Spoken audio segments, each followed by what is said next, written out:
तो जैसा कि आप लोगों का डिमांड था कि इकोनॉमिक्स पे कुछ लेक्चर्स लाए जाएँ बीपीएससी प्रीलिम्स के लिए अधिकारी ग्राम के चैनल पे, तो उसी को लेके ये लेक्चर आपके सामने हाजिर है।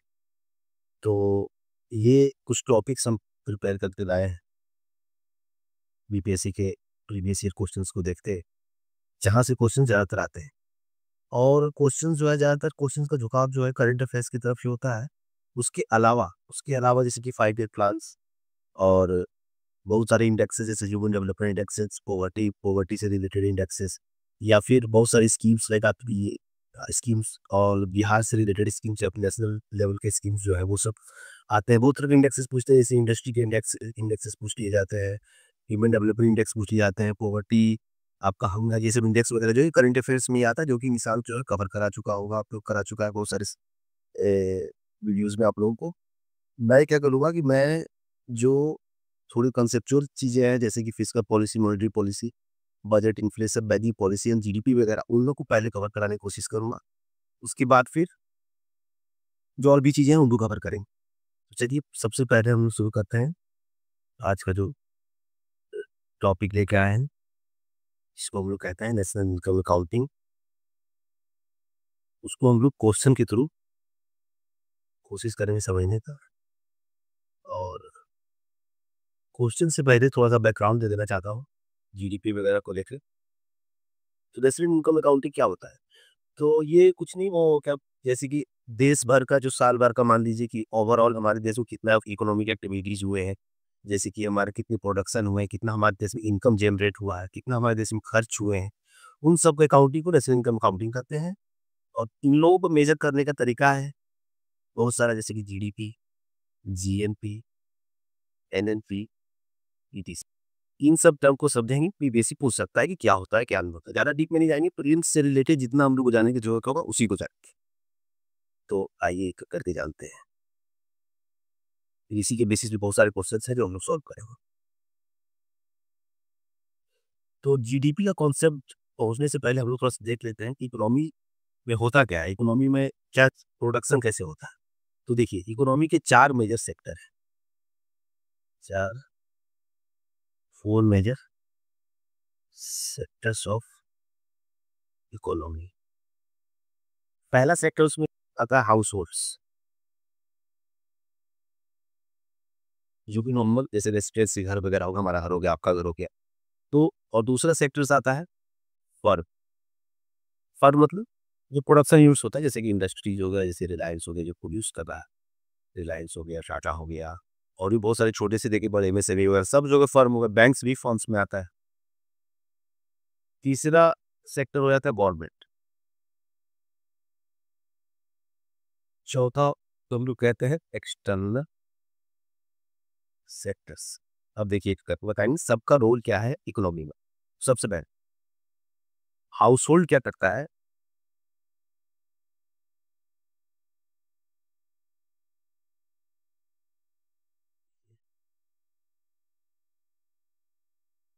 हाउस होल्ड आपका क्या करता है?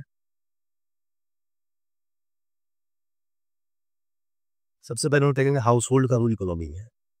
तो हाउस होल्ड जो है सबसे पहले तो कंज्यूम करता है, जो भी प्रोडक्शन होगा उसको खरीदता है, उसको खाता है, जिससे कि हमारी इकोनॉमिक एक्टिविटी देश में बढ़ते हैं। दूसरा जो मेन काम है, ये जो हाउस होल्ड ये जो फैक्टर्स ऑफ प्रोडक्शन प्रोवाइड करवाता है। तो ये फैक्टर्स ऑफ प्रोडक्शन क्या है? फैक्टर्स ऑफ प्रोडक्शन उसको कहते हैं जो मतलब प्रोडक्शन कराने में जो हेल्प करेगा, किसी भी चीज कोई भी गुड्स एंड सर्विसेज प्रोड्यूस करने में जिन चीजों की जरूरत होती है उनको कहते हैं फैक्टर्स ऑफ प्रोडक्शन। जैसे कि क्या क्या चीज की जरूरत होगा, सबसे पहले लैंड का जरूरत होता है जहाँ पे फार्म लगेगा, या फिर इसको नेचुरल रिसोर्सेज भी कहते हैं। नेचुरल रिसोर्सेज कहते हैं। तो ये हाउस होल्ड प्रोवाइड कराएगा, इसका ओनरशिप हाउस होल्ड के पास ही होता है जो आप फर्म को देते हैं। दूसरा लेबर भी प्रोड्यूस, लेबर भी जो है लेबर भी जो है फर्म को यही देगा, हाउस होल्ड यही देगा, हमारे और आपके यहाँ से ही लोग काम करने जाते हैं। तीसरा कैपिटल भी यही प्रोवाइड करेगा। कैपिटल मतलब होता है जो फंड की जरूरत होती है, फंड्स, जिससे कि हम जिससे कि फंड्स वगैरह जो है कैपिटल गुड्स खरीदते हैं। अब यहाँ से छोटा सा एक नया वर्ड आ गया, कैपिटल गुड्स। तो कैपिटल गुड्स क्या होता है? तो कैपिटल गुड्स उन गुड्स को उस तरह के गुड्स को कहते हैं जिनका यूज करके हम फर्दर प्रोड्यूस करते हैं चीज़ों को। जैसे कि मान लीजिए एक सिलाई मशीन का फैक्ट्री है जो कपड़े बुनता है। सॉरी, एक सिलाई मतलब कपड़े बुनने का फैक्ट्री है, तो कपड़े बुनने का फैक्ट्री में क्या रहेगा? सिलाई मशीन रहेगा। जो सिलाई मशीन है उसमें जो उसको खरीदने में जो फंड्स उसको खरीदने में जो फंड देंगे उसको कहेंगे कैपिटल। क्योंकि वो सिलाई मशीन का यूज़ करके हम फर्दर प्रोडक्शन करते हैं कपड़ों का। तो ऐसे मशीनों को ऐसे ऐसे गुड्स को कहते हैं कैपिटल गुड्स, जिनका यूज़ करके हम फर्दर प्रोडक्शन में जिनका यूज़ से हम फर्दर प्रोड्यूस करते हैं चीज़ों को, उनको कहते हैं सिलाई कैपिटल गुड्स, ठीक है? और चौथा हो गया लेबर कैपिटल के बाद, चौथा चीज़ जो हाउस होल्ड प्रोवाइड करता है इकोनॉमी में वो हो गया एंटरप्रेन्योरशिप। आप लोगों ने ये वर्ड बहुत सुना होगा एंटरप्रेन्योर। यार गवर्नमेंट में इससे रिलेटेड स्कीम्स भी है, लोगों को पढ़ाया गया होगा।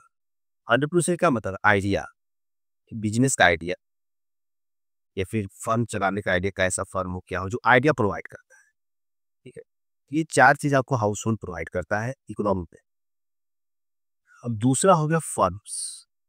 फर्म्स जो है ये कैसे हेल्प करता है? तो यही मेन प्रोडक्शन यूनिट के कौन है? प्रोड्यूस कहाँ होता है? प्रोडक्शन यूनिट जो है मेन जो हमारा जो गुड्स एंड सर्विसेज प्रोड्यूस होता है वो फर्म्स में प्रोड्यूस होता है। अगर कोई जैसे अभी सिलाई मशीन का एग्जाम, सिलाई मतलब कपड़े बुनने वाले कंपनी का एग्जाम्पल दिए, तो वहाँ प्रोडक्शन हो रहा है कपड़ों का। ये चारों चीज़ का यूज करके प्रोडक्शन फर्म में ही हो रहा है। वो जो कपड़े बुनने वाला फर्म है वो प्रोड्यूस कर रहा है कपड़ा, तो ये प्रोडक्शन यूनिट्स होते हैं। अब अगर हाउस होल्ड फर्म्स को ये चारों चीज़ दे रहा है तो फर्म्स भी इनको कुछ कुछ देगा, इनको इनके बदले में देगा। तो लैंड के बदले में फर्म जो है वो देगा रेंट, लेबर के बदले में वेज देगा, और जो कैपिटल प्रोवाइड कर रहे हैं इस पे इंटरेस्ट देगा। और चौथा जो एंटरप्रेन्योरशिप प्रोवाइडर ये प्रॉफिट है, जो अनडिस्ट्रीब्यूटेड प्रॉफिट होगा वो एंटरप्रेन्योर अपने पास रखेगा। ये जो ये दोनों मिला के अब देखिए तीसरा क्या था? गवर्नमेंट। इसका देखो गवर्नमेंट क्या करता है, आप लोग हम सब लोग जानते हैं गवर्नमेंट जो है सर्विसेज प्रोवाइड करता है। बहुत तरह के सर्विसेज होते हैं, तो ये जो है गवर्नमेंट जो है हमारे हाउस होल्ड को सर्विसेज प्रोवाइड करता है। और चौथा जो हो गया एक्सटर्नल एक्सटर्नल फैक्टर जो है या सेक्टर्स, ये वो सब चीज़ें जैसे कि कोई फॉरेन बायर है या एफडीआई वगैरह, ये सब इसमें आ जाता है, एक्सपोर्ट्स वगैरह इसमें आ जाता है। ये चारों मिलके हमारे इकोनॉमी को एक सर्कुलर फ्लो देते हैं। ये चारों मिलके इकोनॉमी को सर्कुलर फ्लो देते हैं, और एक सिंपल सर्कुलर फ्लो अगर हम बनाएं, आप लोगों ने एनसीईआरटी किताब में देखा होगा सर्कुलर फ्लो ऑफ इकोनॉमी, एक सिंपल मॉडल हम लोग बनाए तो ऐसे बनता है। फर्म एक साइड में जो कि एक बार समझाया उसी को दोबारा से समझा रहा है। हाउस होल्ड ये तो हाउस होल्ड इनको 4 चीज़ें देगा, क्या-क्या देता है?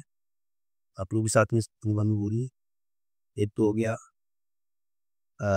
लैंड, लेबर, प्रोडक्शन के लिए लेबर, कैपिटल एंड एंटरप्रेन्योरशिप।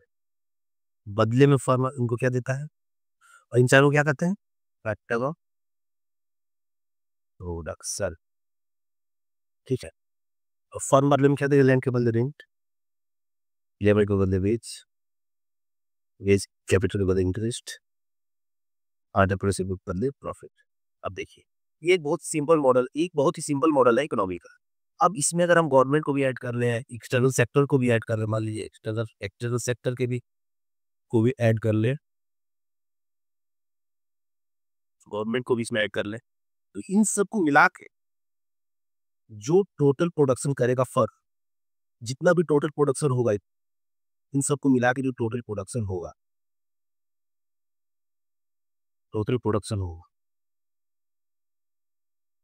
सभी फर्म्स की, जितने भी फर्म्स भारत में है डोमेस्टिक का, अभी हम लोग जाएंगे जीडीपी के डेफिनेशन पे। अभी के लिए जितने भी प्रोडक्शन होंगे फर्म पूरा टोटल प्रोडक्शन, और सारे चारों फैक्टर को चारों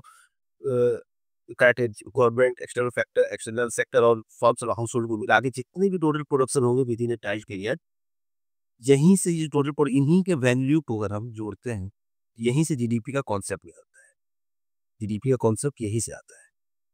अब हम लोग जीडीपी की डेफिनेशन को देखेंगे और उसको समझने की कोशिश करेंगे कि इससे कैसे रिलेटेड। ये आप समझ रहे होंगे अभी तक कि प्रोडक्शन होता कैसे है, कौन कौन उसमें जिम्मेदार है प्रोडक्शन कराने में, और इनके बदले ये मिल का ये चिप ये सब चीज़ें हो सकता है पूछ दे आपको एग्ज़ाम में। ये तो आप समझ गए होंगे यहीं से यही टोटल प्रोडक्शन जो होता है इन्हीं का वैल्यू का यूज़ करके हम लोग जीडीपी पे पहुँचते हैं, पूरे देश का। अब हम लोग जीडीपी का डेफिनेशन देखेंगे और वहाँ से इन चीज़ों को लिंक करेंगे। ये सब मैं पहले इसलिए बता दे रहा हूँ क्वेश्चन जो है इसी के बेसिस पे ये सब समझने के बाद आपको आसान हो जाएगा क्वेश्चन बनाने। बार-बार आपको क्वेश्चन के साथ एक ही चीज़ को बताने की ज़रूरत नहीं रहेगी। अब यहाँ से जो बताने जाएँगे वो हमारे प्रीलिम्स के ज़्यादा महत्व है। ये तो समझाने के लिए था बस, ताकि हम लोग को समझ पाए कि प्रोडक्शन का जो टोटल प्रोडक्शन का मामला है ये कहाँ से आ रहा है। चलिए, अब देखते हैं।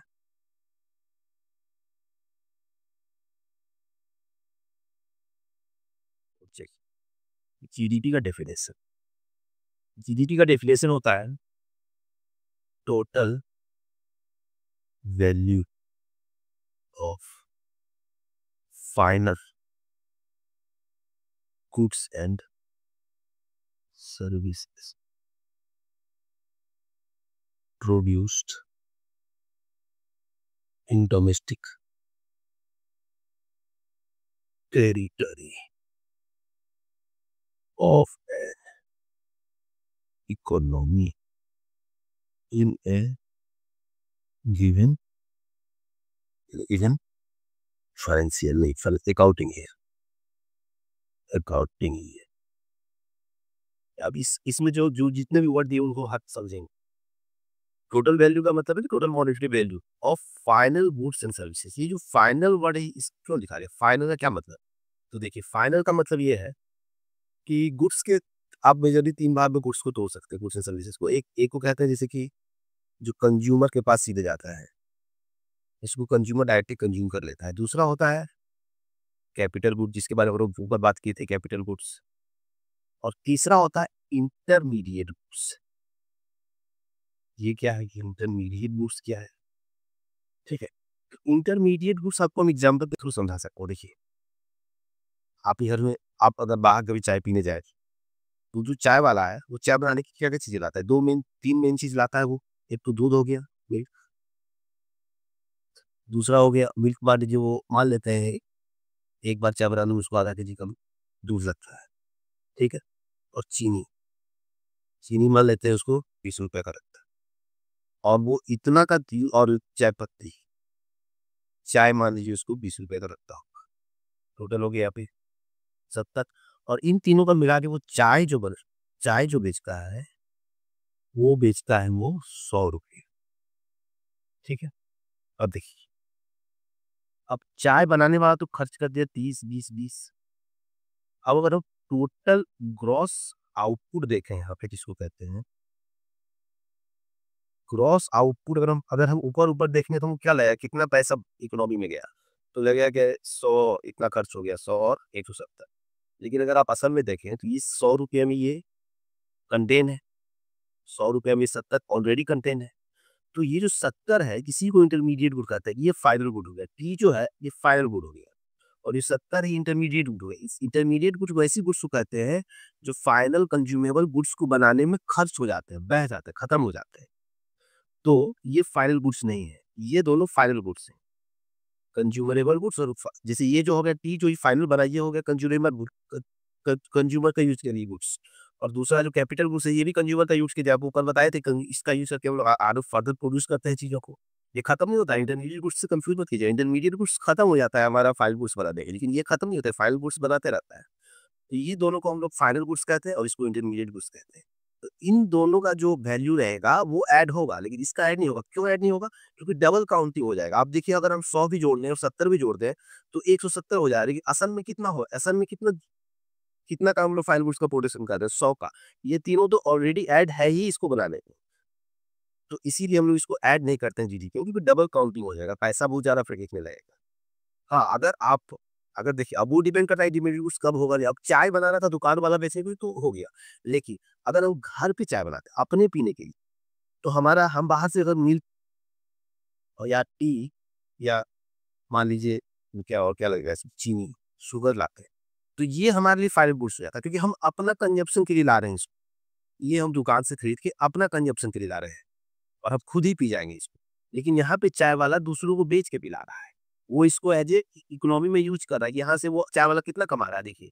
चाय वाला यहाँ से 30 रुपये का अपना मेहनताना कमा रहा है। यहाँ पे इकोनॉमिक एक्टिविटी हो रहा है। यहाँ पे तो इकोनॉमिक एक्टिविटी करने के लिए ये तीनों इंटरमीडिएट गुड्स लगे। अब यही सेम जो इंटरमीडिएट गुड्स यहाँ है वो हमारे घर में अगर हम चाय बनाने की चीजें लाए तो वो हमारे लिए फाइनल गुड्स हो जाएगा, क्योंकि हम यहाँ कोई इकोनॉमिक एक्टिविटी नहीं कर रहे हैं, पर्सनल कंजम्पशन के लिए ला रहे हैं चीजें। आप फर्क समझ पा रहे हो इंटरमीडिएट गुड्स के लिए। तो अगर हम ला रहे हैं तो ये जीडीपी में ऐड हो जाएगा। लेकिन अगर कोई चाय वाला है, वो चाय बेचने के लिए तीन चीजों को खरीद रहा है तो उसके लिए इंटरमीडिएट गुड्स हो जाएगा। ठीक है। अच्छा, आप बताइएगा हमको कि चाय वाला के लिए कैपिटल गुड्स क्या है? चाय वाला के लिए कैपिटल गुड्स क्या हो सकता है? चाय वाला के लिए चाय वाला कैपिटल गुड्स हो सकता है स्टोव। स्टोव हो सकता है ना जी। कैपिटल गुड्स हो जाएगा स्टोव, या फिर जो बर्तन होता है जिसे बताता है वो उसका कैपिटल गुड्स है। जो फर्दर प्रोडक्शन में हेल्प कर रहा है समझ रहे कैपिटल गुड्स का मतलब। ठीक है, अब एक वर्ड हम लोग समझे, अब दूसरा वर्ड समझो, थोड़ा सा मिटा दीजिए। ये हो गया फाइनल पोर्शन, सर्विसेज का मतलब।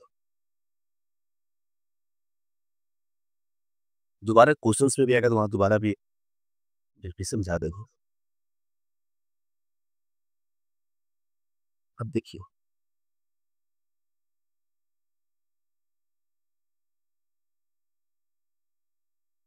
अब क्या है, good service in domestic territory. अब यहाँ पे कंट्री क्यों नहीं लिखा हुआ है? ये डेफिनेशन डोमेस्टिक टेरिटरी क्यों दिया हुआ है? सबसे पूरी डोमेस्टिक टेरिटरी क्या होता है? तो देखिए, डोमेस्टिक टेरिटरी में एक बात होता है। डोमेस्टिक टेरिटरी यहाँ पे एक वर्ड जो आया है वो इसलिए आया है क्योंकि डोमेस्टिक टेरिटरी हमारे इंडिया का जो टेरिटरी है वो तो आएगा ही। इंडिया का जो पॉलिटिकल बाउंड्री है, यस पॉलिटिकल बाउंड्री जो है वो तो इसमें इंक्लूड होगा ही। हो सकता है एमसीक्यू तो फॉर्म में पूछ दे आप कि डोमेस्टिक टेरिटरी में क्या क्या आता है, या फिर किसी और तरीके से पूछ दे। तो पहले तो इंडिया का पॉलिटिकल बाउंड्री दोनों, लैंड और सी दोनों बाउंड्री। सी बाउंड्री आप लोगों को पता होगा 12 नॉटिकल माइल तक होता है। तो इन एरिया में जितना प्रोड्यूस होगा अब कोई प्रोड्यूस करे, भले वो बाहर का कंपनी अगर प्रोड्यूस करे या कोई करे, भले ही यहाँ पे चाइनीज कंपनी या अमेरिकन कंपनी आके प्रोड्यूस कर रही है, कि अगर हमारे इस एरिया में कर रहा है तो वो हमारे जीडीपी में इंक्लूड होगा, उसका प्रोडक्शन का वैल्यू। दूसरा हो जाता है कि अगर हमारा कोई एयरलाइंस है तो वो सर्विसेज प्रोवाइड कर रहा है। तो अगर हमारा कोई एयरलाइंस हमारे देश की आदमी का कंपनी का है, तो वो कहीं भी उड़ के जाएगा, वो जितना भी कमाएगा, वो जितना भी सर्विसेज प्रोवाइड करेगा, उसका टोटल मॉनेटरी वैल्यू जो है एयरक्राफ्ट्स एंड शिप्स, जितना भी मॉनेटरी, भले ही दूसरे देश में उड़ रहा है, जहाँ भी उड़ रहा है, लेकिन जितना भी कमा के लाएगा वो हमारे इसमें ऐड होगा, हमारे जीडीपी में ऐड होगा। तीसरा होता है, आप जानते हो, हमारे दूसरे दूसरे जगह पे दूसरे दूसरे देशों में हमारे जो कॉन्सुलेट होते हैं, कॉन्सुलेट या फिर एम्बेसीज जो होते हैं,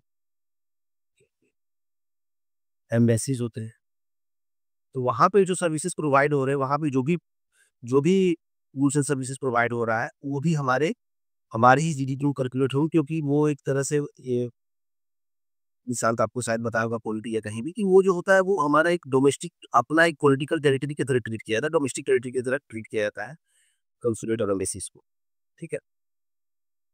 तो ये जो अभी वहाँ आपको ध्यान रखना है कि क्वेश्चन अगर कभी आ गया कि जीडीपी जो है, अगर इस तरह से कोई ऑप्शन दे दे कि कहाँ का, तो आपको सिर्फ अपने देश का मान के नहीं चले आना कि हाँ भाई इंडिया के टेरिटरी में जो होगा वही होगा, ऐसा नहीं है। और एक होता है कि मान लीजिए कि हमारे देश का कोई कंपनी है, हमारे देश में उसका रेसिडेंसी बना हुआ है, वो देश का कंपनी अगर कहीं, जैसे कि मान लीजिए रिलायंस ही है, अभी अफ्रीका के कोस्ट पे, उधर हॉर्न ऑफ अफ्रीका कोस्ट पे तेल निकालता है, या अमन वगैरह में तेल अपना, इसका अपना ऑयल प्लेटफॉर्म है, ओएजीसी है उसका, कहीं के प्लेटफॉर्म है, तो वो भी जो गुड्स एंड सर्विसेज प्रोवाइड करवाएगा, भले ही अपना देश के बाहर है, लेकिन अगर वो भी जो प्रोवाइड कराएगा वो भी हमारा जो है इंक्लूड होगा इसी जीडीपी में। तो ये चार चीजें आपको ध्यान में रखना है। पहला हो गया India political boundary, land and sea, जो कि सिंपल है, हमारे देश का जो बाउंड्री है, इसके अंदर जो भी प्रोड्यूस करे, भले ही उस देश का हो नहीं हो, कोई मतलब नहीं, इस उस बाउंड्री के अंदर प्रोड्यूस कर रहा है तो वो प्रोडक्शन का वैल्यू हमारी जीडीपी में ऐड होगा। हमारे एयरक्राफ्ट और शिप्स जो हमारे देश के रेसिडेंट कंपनी के अदर है, कहीं भी देश में उड़ रहे हैं, वो जो सर्विसेज प्रोवाइड करने का जो वैल्यू उनका प्रोवाइड कर रहे हैं, उनका अगर मॉनेटरी वैल्यू निकालेंगे तो वो भी हमारी जीडीपी में ऐड होगा। तीसरा ये कंसुलेट और एम्बेसी वाला बता चुका। चौथा ये ऑयल प्लेटफॉर्म और गैस राइट्स, अगर कहीं हमारे दूसरे देश में भी है जो हमारे रेसिडेंट कंपनी का है, तो वो भी हमारे ही, वो जो प्रोड्यूस करेगा उसका उसका मॉनेटरी वैल्यू हमारे ही जीडीपी में ऐड होगा। ठीक है। तो ये होगा जीडीपी, ग्रॉस डोमेस्टिक प्रोडक्ट। ठीक है। अब एक टर्म आता है डेप्रिसिएशन, उसको समझना है ताकि हम लोग आगे बढ़ सके। और सब जो टर्म होता है नेशनल प्रोडक्ट वगैरह ये सब क्या।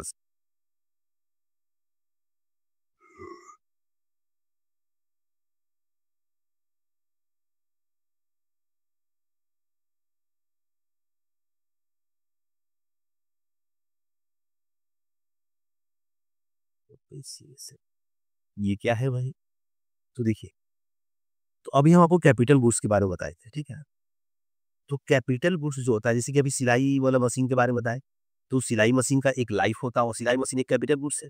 तो सिलाई मशीन का लाइफ होता होगा, है कि नहीं।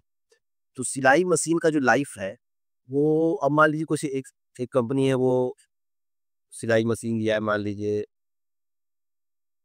10 लाख का सिलाई मशीन खरीदा है, और अप्रोक्सीमेटली उसको लग रहा है कि ये जो सिलाई मशीन खरीदे हैं, ये 10 साल, जितने भी सिलाई मशीन खरीदे हैं टोटल, वो 10 साल जो है चलेगा। 10 साल, 10 ईयर चलेगा।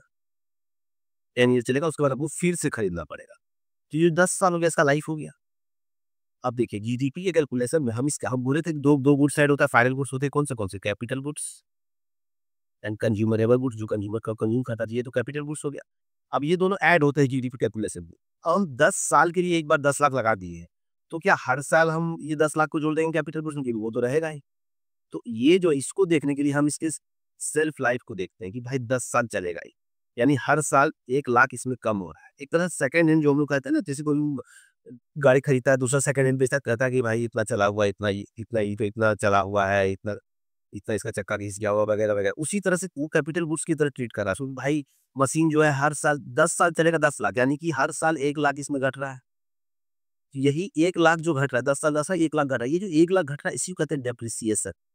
अब हर साल जो है कैपिटल गुड्स हम 10 लाख नहीं जोड़े, एक बार उन्होंने 10 लाख, दूसरे बार 9 लाख, तीसरी बार 8 लाख, इस तरह से जोड़ेंगे कैपिटल गुड्स का दाम। समझ रहे हैं। ये जो 1 लाख हर साल कम हो रहा है, इसका इसी को कहते हैं डेप्रिसिएशन। और इसको अगर हम जीडीपी में से माइनस कर देंगे, जीडीपी में से अगर हम डेप्रिसिएशन को माइनस कर देंगे, डेप्रिसिएशन माइनस कर देंगे, तो हम लोग को एक टर्म होता है नेट। जब भी अगर आप कहीं देखेंगे किसी में से डेप्रिसिएशन माइनस हो रहा है, तो सीधा आप ग्रॉस से नेट कर दीजिए। नेट डोमेस्टिक प्रोडक्ट में हम लोग आ जाते हैं, डोमेस्टिक प्रोडक्ट हो, ठीक है।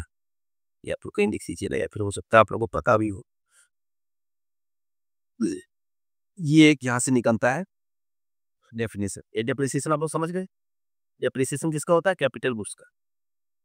क्योंकि हम लोग हर बार 10 लाख तो ऐड कर नहीं सकते। अब किसी का 10 साल सेल्फ लाइफ है, यानी कि उसका एक साथ 1 लाख रुपया का 10 लाख का तो हम कैपिटल गुड्स खरीदे हैं, और वो 10 साल तक चलेगा। यानी कि वो 10 साल में 10 लाख खर्च हो रहा है, यानी हर साल 1 लाख कम होते जा रहा है उसका वैल्यू। आपको जो गाड़ी वाला एग्जाम्पल दिया, आप फिर से सोच के देखिए उस पर। तो ये हो गया आपका नेट नेशनल प्रोडक्ट, ठीक है। अब चलिए थोड़ा आगे बढ़ते हैं। प्रीसेसर आप लोग समझ लिए। अब हम लोग बात करेंगे,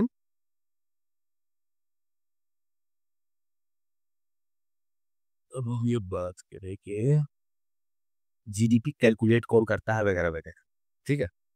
अपने देश का, हाँ, तीसरा वर्ड क्या था उसमें, आप पीछे फिर से आते हैं इसमें। या, मिटा दिया क्या मैंने, डेफिनेशन ही मिटा दिया। अच्छा ठीक है, फिर से लिख देता हूँ, कोई बात नहीं।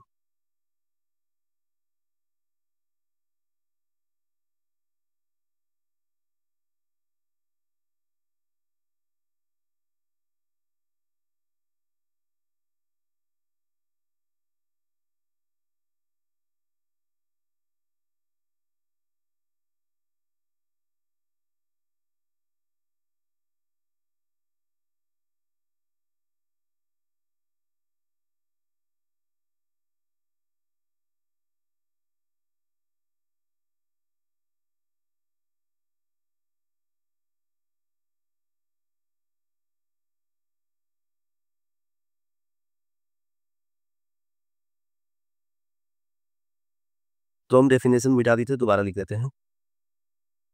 उसमें एक चीज और जानना है हमको। तो total value of goods and services produced in domestic territory and economy, in accounting year, ठीक है। अब हम जानेंगे ये अकाउंटिंग ईयर क्या है। तो हमारे देश के लिए जो अकाउंटिंग ईयर है वो सेम एज फाइनेंशियल ईयर है। जैसे कि अगर 2025 का बात है, ये सब ध्यान में रखिएगा, एग्जाम में पूछ सकता है। 2025 का बात है तो 2025 का अगर हम अकाउंटिंग ईयर देखें तो 1 अप्रैल 2025 से 31 मार्च 2026, ये हो गया अकाउंटिंग ईयर। अब अगर जीडीपी कैलकुलेशन करना है तो जीडीपी कैलकुलेट कौन करता है? तो जीडीपी कैलकुलेट जो है, ये सब पॉइंट्स है जो आपको एग्जाम में पूछ सकता है।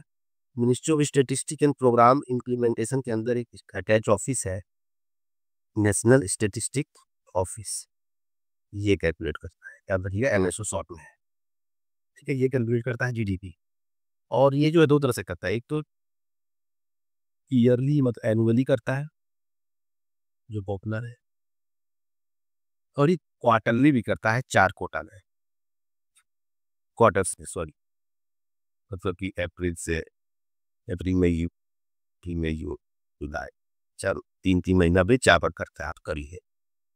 ये भी पूछ सकता है कि जीडीपी जो ईयरली होता है, कैनुअली होता है, तो इस तरह से दोनों तरह से होता है, ठीक है। अब देखिए, ये अब इस डेफिनेशन में जितनी बातें थी वो एक एक करके हम समझा दी। आपको ध्यान आना चाहिए फाइनल गुड्स एंड सर्विसेज क्या होता है, डोमेस्टिक यूटिलिटी का क्या मतलब है, और अकाउंटिंग ईयर का क्या मतलब है, और कैसे कैसे होता है, ठीक है। अब हम लोग जो है, ये तो हो गया इसका बात जीडीपी का बात। अब कुछ क्वेश्चन बना लेते हैं, उसके बाद आगे जो कॉन्सेप्ट्स आएंगे उसमें जोड़ते रहेंगे आगे चल के। या फिर जीडीपी के अलावा देखिए, हाँ एक चीज और, जीडीपी के अलावा एक और मेथड है जिससे हम लोग अपना नेशनल इनकम अकाउंटिंग करते हैं, उसको कहते हैं सीधे सीधे नेशनल इनकम। इसमें क्या है, जीडीपी के अलावा एक और टर्म लाने का जरूरत क्यों पड़ा? क्योंकि देखिए, इसका डेफिनेशन जो होता है नेशनल इनकम का, वो ये है कि, ध्यान दीजिएगा दोनों डेफिनेशन से फर्क है। Total income earned bye all the resident of economy in given accounting year. अब आप ध्यान दीजिए दोनों में फर्क क्या है। तो दोनों में फर्क ये है कि वहां पे था total value of goods and services produced with in A domestic territory. यहाँ पे है टोटल इनकम, ये ध्यान दीजिएगा, टोटल इनकम किसके द्वारा earn by all the residents of an economy in A given.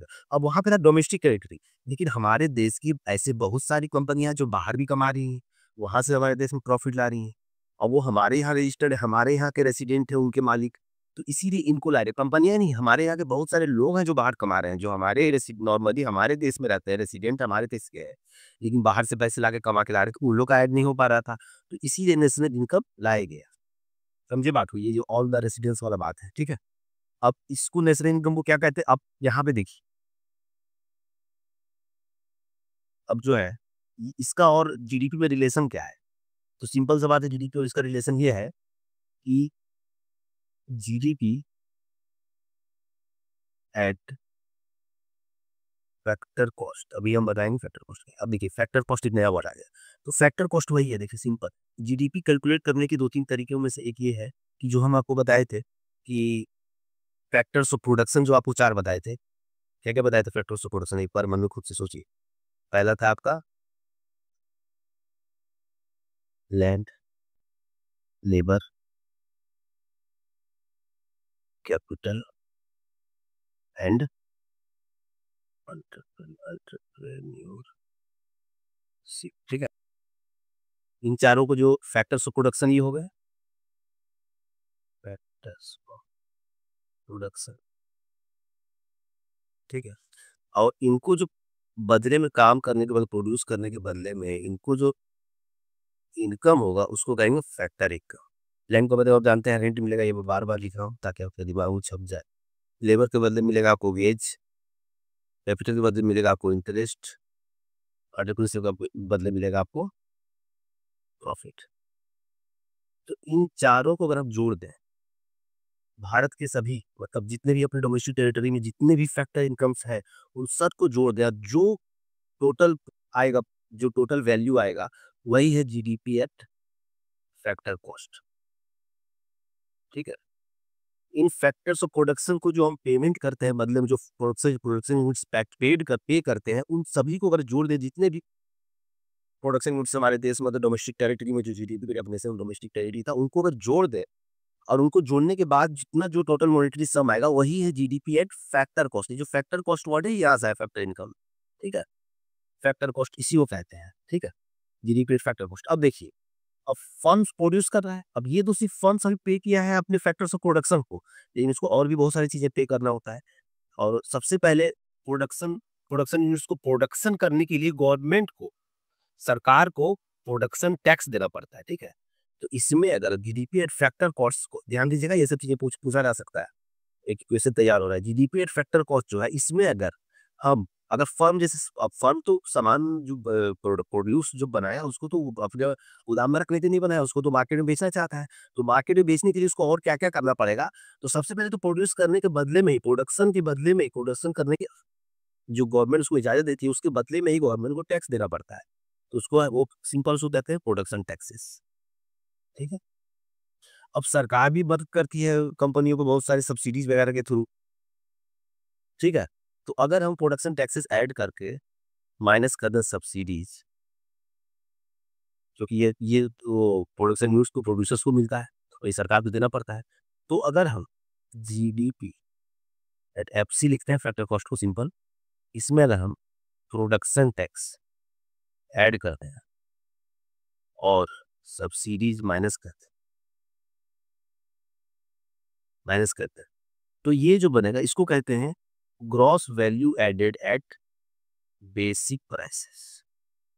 ठीक है, क्योंकि ये बेसिक प्राइस है, इतना तो प्रोड्यूसर को खर्चा हो ही गया है बनाने में। पहले प्रोड्यूसर इन चारों को दिया, इन चारों को पे किया फैक्टर इनकम, और उसके बाद फिर सरकार को भी दिया। तो इतना तो बेसिक प्राइस है ही, जो भी प्रोड्यूस हुआ उसका बेसिक प्राइस इतना तो है ही। ठीक है, इससे ज्यादा में ही बेचेगा प्रोड्यूसर। अब देखिए, ये हो गए बेसिक प्राइसेस। अब ये फैक्ट्री से जो है प्रोड्यूस निकलेगा, फैक्ट्री से प्रोड्यूस निकलेगा तो मार्केट में जाएगा। मार्केट में जैसे ही जाएगा उस पर कौन सा टैक्स लगेगा, आप लोग देखते हो जीएसटी वगैरह जो भी लगता है उसको क्या कहते हैं, प्रोडक्ट टैक्स। Product tax. ठीक है, अब और वो सब्सिडीज वगैरह मिल रहे होंगे तो सब्सिडीज माइनस कर दीजिए इसमें। अब प्रोडक्ट टैक्स ऐड होगा, तब जाके वो फाइनली अब जो है बनेगा, कंज्यूमर के लिए गुड्स तैयार हो गया, तो मार्केट के लिए गुड्स तैयार हो गया। तो ये जो ऐड होगा, फिर से वो क्वेश्चन लिख देते हैं अच्छे से ताकि आप लोग नोट कर लेते हैं। क्वेश्चन में दोबारा से भी रिवाइज हो जाएगा सब चीज, अगर समझने में दिक्कत हो रहा है तो वहां से भी दोबारा समझाएंगे। प्रोडक्शन टैक्स हो गया। अब देखिए यहाँ पे जी, अब यहाँ पे हम एक क्वेश्चन और बनाते हैं, जीवीए एट बेसिक प्राइसेस जो होगा, इसमें अगर हम प्रोडक्ट टैक्स ऐड करते हैं और जो सब्सिडीज वगैरह उस दोबारा से सरकार के द्वारा कुछ मिला होगा उसको माइनस करते हैं, तो जो मिलेगा उसको कहते हैं जीडीपी एट मार्केट प्राइस, क्योंकि मार्केट में इसी दाम पे वो प्रोडक्ट मिलेगा। और यही जीडीपी एट मार्केट प्राइस हम एनएसओ कैलकुलेट करता है।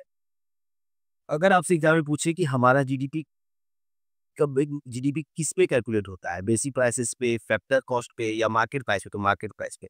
पहले होता था फैक्टर कॉस्ट या बेसिक प्राइसेस पे, लेकिन 2015 में बदल गया और वो मार्केट प्राइस पे अब कैलकुलेट होता है जीडीपी। ठीक है, तो ये चीज हम, ये 3 चीज आपको यहाँ से याद रखना है, जल्दी से रिवाइज करवा देते हैं आपको। जितने भी फैक्टर्स ऑफ प्रोडक्शन को प्रोड्यूसर्स पे करेगा, उन सब अगर सम निकालेंगे तो उनको कहेंगे जीडीपी एट फैक्टर कॉस्ट। उसमें अगर प्रोडक्शन टैक्स ऐड करके सब्सिडीज माइनस कर दें, इसको कहते हैं, इसका भी एक नेट, एग्जाम में नेट प्रोडक्शन टैक्स भी दे सकता है सब्सिडी के बजाय। प्रोडक्शन टैक्स नेट मतलब सब्सिडी से माइनस कर दिया, तो नेट प्रोडक्शन टैक्स कितना देना पड़ा प्रोड्यूसर को, सरकार को, भी सरकार सब्सिडी भी देती है, उसमें माइनस कर दी, नेट प्रोडक्शन टैक्स सरकार भी कितना देना पड़ा। अगर हम जीडीपी एट फैक्टर कॉस्ट में नेट प्रोडक्शन टैक्स माइनस कर देते हैं, तो जो बनता है उसको कहते हैं gross value added at basic price. Basic prices क्यों, क्योंकि इतना तो खर्च करना ही पड़ेगा प्रोड्यूसर को प्रोडक्शन के लिए। और मार्केट में जाने के लिए, जब मार्केट में बेचना होता है प्रोड्यूसर को सामान, तो उस पर एक और टैक्स लगता है, प्रोडक्ट टैक्स, फिर से सब्सिडी, जिसको भी हम नेट प्रोडक्ट टैक्स कह सकते हैं, या नेट इनडायरेक्ट टैक्स भी कहते हैं, क्योंकि ये इनडायरेक्ट टैक्सेस होते हैं। इनडायरेक्ट टैक्स जैसे आप सिनेमा ही देखे जाते हैं जीएसटी लगता है, तो वहाँ पे सर्विसेज का आपका लग रहा है, ये इनडायरेक्ट टैक्सेस। ठीक है, जब उसको कहते हैं तो आता है जो क्वेश्चन आता है जो जीडीपी एट मार्केट प्राइसेस, और यही हमारा कैलकुलेट होता है। जो आप सुनते हैं ना कि जीडीपी हमारा इतना है वगैरह वगैरह, वो इसी पे कैलकुलेट होता है। ठीक है, तो ये तो हो गया ये सब बातें। अब हम लोग थे नेशनल इनकम पे, तो वहाँ पे हम लोग जीडीपी और नेशनल इनकम के बीच में रिश्ता बनाएंगे। कहाँ गया national income? Total income earn by all the residents of an economy in A given account है। ठीक है, अब जीडीपी इसको मिटा लेते हैं। आप लोग नोट कर लिए होंगे या फिर आप लोग पढ़े ही होंगे, एनसीईआरटी वगैरह में दिया हुआ है सब, पहले चैप्टर या दूसरे चैप्टर में दिया गया। चलिए, अब देखिए, बस यही लास्ट समझा है, उसके बाद हम लोग क्वेश्चन बनाएंगे।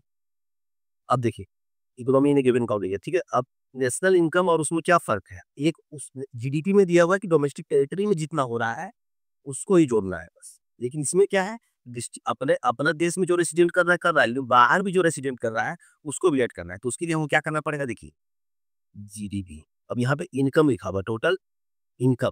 इनकम हमारा का इनकम वाला बात कहा था, फैक्टर इनकम में। तो हम यहाँ पे इसलिए जीडीपी एट फैक्टर कॉस्ट लेंगे, क्योंकि इनकम यहाँ पे लोगों को इनकम यहाँ मिल रहा है, इस डेफिनेशन इनकम ही है। ठीक है, तो जीडीपी एट फैक्टर कॉस्ट। ठीक है, अब देखिए इसमें हमको क्या ऐड करना है जो हम इस डेफिनेशन को सही कर दें। देखिए, अब जीडीपी में तो वो भी चीजें ऐड है जो बाहर के देश के रेसिडेंट जो हमारे डोमेस्टिक टेरिटरी में प्रोड्यूस कर रहे हैं वो भी ऐड है, तो उसको माइनस करना पड़ेगा, क्योंकि सिर्फ हमारे रेसिडेंट का जो है इनकम को नेशनल इनकम कहते हैं। ठीक है, तो और हमारे हमारे रेसिडेंट जो बाहर कमा के भी ला रहे हैं उसको भी ऐड करना है। तो क्या कर रहे हैं, इसमें ऐड करेंगे हम फैक्टर इनकम फ्रॉम अब्रॉड, बाहर से जो आ रहा है। और जीडीपी में क्योंकि इंक्लूडेड है जो बाहर के दूसरे देश के रेसिडेंट हमारे देश में प्रोड्यूस कर रहे हैं वो भी इंक्लूडेड है, तो इसे माइनस कर देते हैं। Factor income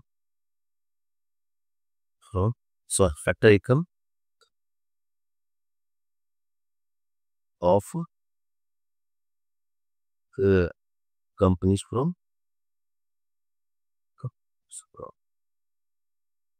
other countries. ठीक है, अब देखिए, अब इसको जो कहते हैं इसको क्या, अब इसको वही सेम टू सेम नेट लगा दीजिए, net factor income from abroad, net factor income from abroad. ठीक है, तो इसी को कहेंगे हम लोग, क्या बोलते हैं, national income. National income GDP factor cost. ठीक है,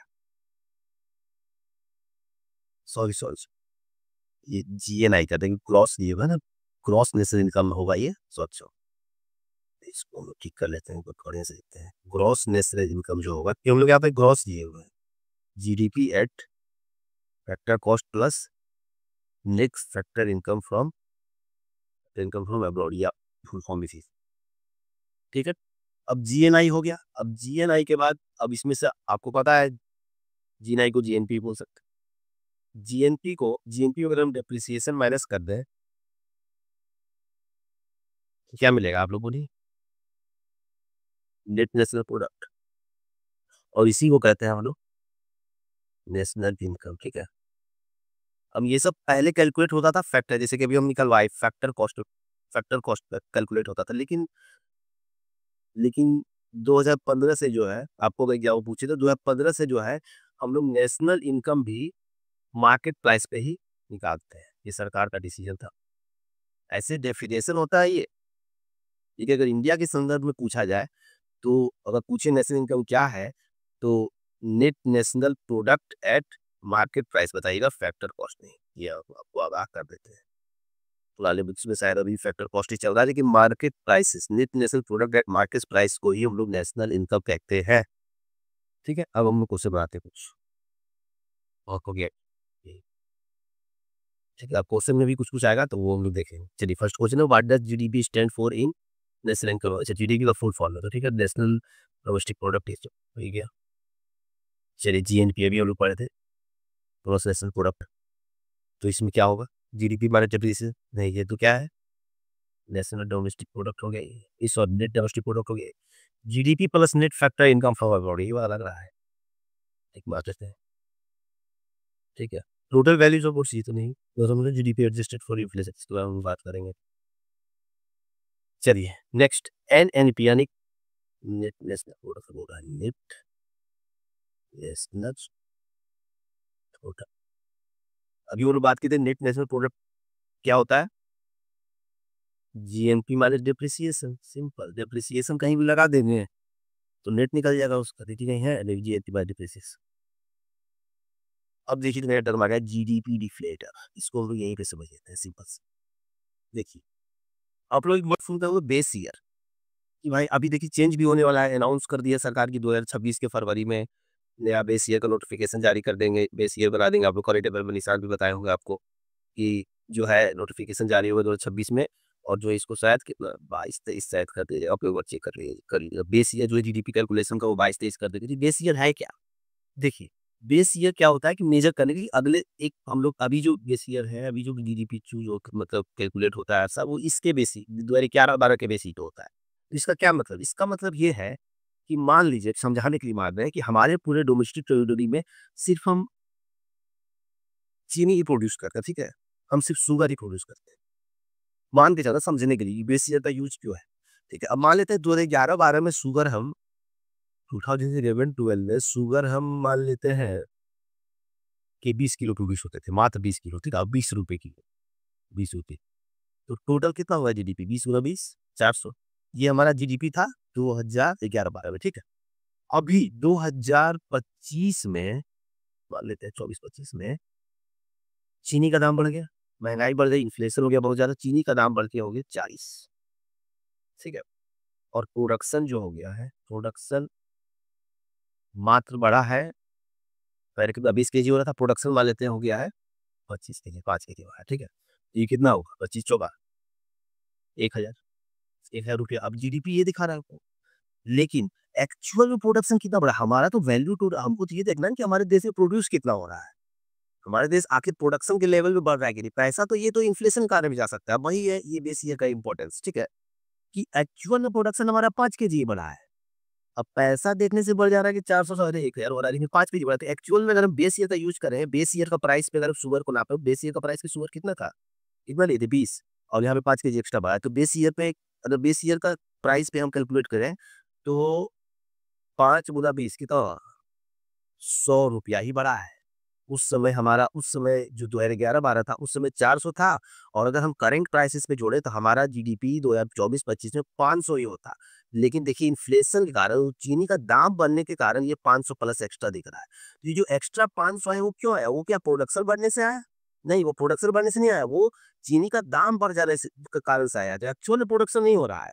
तो इसीलिए, और यहीं से कंसेप्ट आता है रियल जीडीपी और नॉमिनल जीडीपी का, कि भाई हमारा यहाँ पे देखिए एग्जाम्पल के रूप में, यहाँ जो एग्जाम्पल इसमें रियल जीडीपी में अगर देखा जाए कि प्रोडक्शन का वैल्यू रियल जीडीपी में ग्रोथ कितना हुआ है 2011-12 से 2025 में, 24-25 में 100 रुपए का हुआ है, लेकिन अगर नॉमिनल जीडीपी में ग्रोथ देखें, growth increasing, nominal nominal GDP जिसको कहते हैं, जिसमें नॉमिनल जीडीपी वर्ड है, नॉमिनल मतलब होता है कि इसमें इन्फ्लेशन इंक्लूडेड होता है, इन्फ्लेशन को हटाते नहीं, इन्फ्लेशन के इफेक्ट को, नॉमिनल जीडीपी देखें तो कितना इंक्रीज हो गया 500, लेकिन रियलिटी में कितना इंक्रीज हुआ है 100, क्योंकि हम प्रोडक्शन देखेंगे ना कि हमारा देश प्रोड्यूस ज्यादा कर रहा है कि नहीं, पैसा तो इन्फ्लेशन कारण बढ़ गया है, लेकिन प्रोड्यूस ज्यादा करेगा तब तो और बढ़ेगा, total value goods and services reality में इतना बढ़ेंगे, इसी हम लोग बेस ईयर ले लेते हैं, इसी बेस ईयर के बेसिस पे चलते हैं। अब जब भी रियल जीडीपी निकाला जाएगा तो वो सारे प्रोडक्ट्स जो जीडीपी कैलकुलेट करने में यूज होते हैं, उन सारे प्रोडक्ट्स का जो दाम है वो 2011-12 के बेसिस पे, 2011-12 में उन प्रोडक्ट्स का जो दाम था उसी के बेसिस पे कैलकुलेट होगा, तब जाके हम रियल जीडीपी निकालेंगे, ठीक है। और नॉमिनल जीडीपी क्या होगा, अभी का जो प्राइस होगा उसी के बेसिस में निकाल देंगे। आप लोग देखते भी हो, आप लोग करंट अफेयर्स वगैरह में भी पढ़ते भी हो कि एक जगह लिखा हुआ 7% से ग्रोथ हो रहा है रियल जीडीपी, एक जगह 10% से ग्रोथ हो रहा है नॉमिनल जीडीपी, ऐसे करके जनरली नॉमिनल जीडीपी थोड़ा ज्यादा होगा क्योंकि इन्फ्लेशन बढ़ता ही रह रहा है, ठीक है। तो यहाँ से दो कंसेप्ट आया था। अब जीडीपी डिफ्लेटर क्या है ये बता रहा था हमको ना, तो जीडीपी डिफ्लेटर एक, क्या बोलते हैं उसको, इंडेक्स है जो हमको दिखाता है कि कितना ज्यादा जो है डिफ्लेक्शन हुआ है नॉमिनल रियल जीडीपी, ठीक है। तो इस तरह का उसमें से खोजिए कुछ, देखिए खुद से बनाने की कोशिश कीजिए।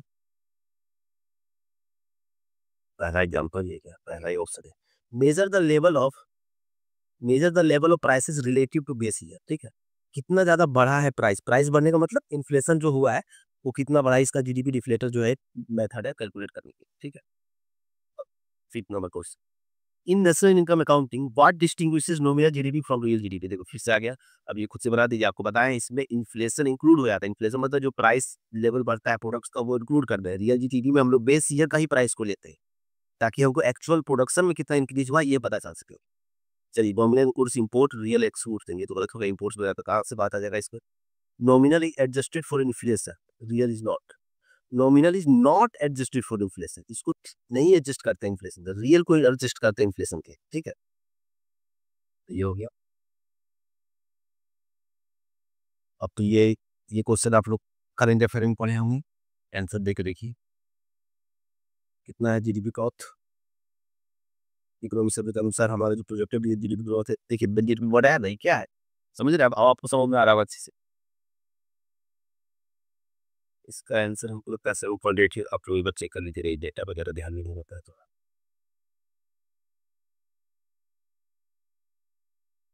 ठीक है, 7.8 है, 6.4 है सर, देख लीजिएगा एक बार खुद से ही चेक कर लीजिएगा। ठीक है, what is the formula for net domestic product. अब देखिए सिंपल नेट आ गया, आपको याद दिलाए थे एक चीज बता रहे, नेट कब आएगा जब डेप्रिसिएशन हटा देंगे, जीडीपी माइनस डेप्रिसिएशन। ठीक, हमारे आगे निकलिए। ठीक है, as per the union budget 2025-26 what is the estimated nominal GDP growth. देखिए नॉमिनल जीडीपी फिर से आ गया, आपको समझ में आ रहा है नॉमिनल जीडीपी क्या, जिसमें इन्फ्लेशन को हम लोग हटाते नहीं। ठीक है, याद रखिए इन्फ्लेशन नॉमिनल से वर्ड से आप इन्फ्लेशन क्लिक कर लीजिए तब एग्जाम में काम करेगा पीपीटी निकालने में। ये नॉमिनल आया यानी कि इन्फ्लेशन इंक्लूडेड है उसमें। और ये कितना है ये आप भी बता के देखिए, हमको ये तो ध्यान में नहीं कितना हो सकता है ये देखने से तो ये लग रहा है कि देखिए 10% होता है लगभग, आप एक बार मिला लीजिएगा इसको।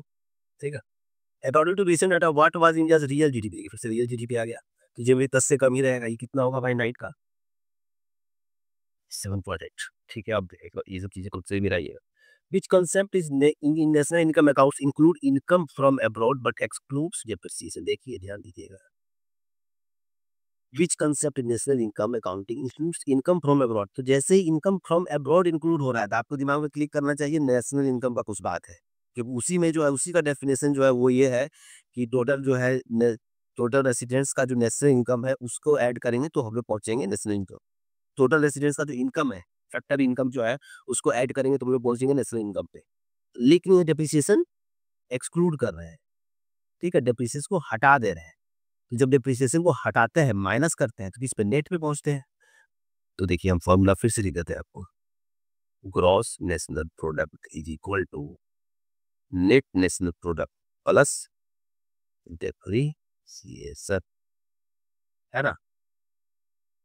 तो ये तो इसमें ऐड है, डेप्रिसिएशन ऐड है तो ये हो गई ये।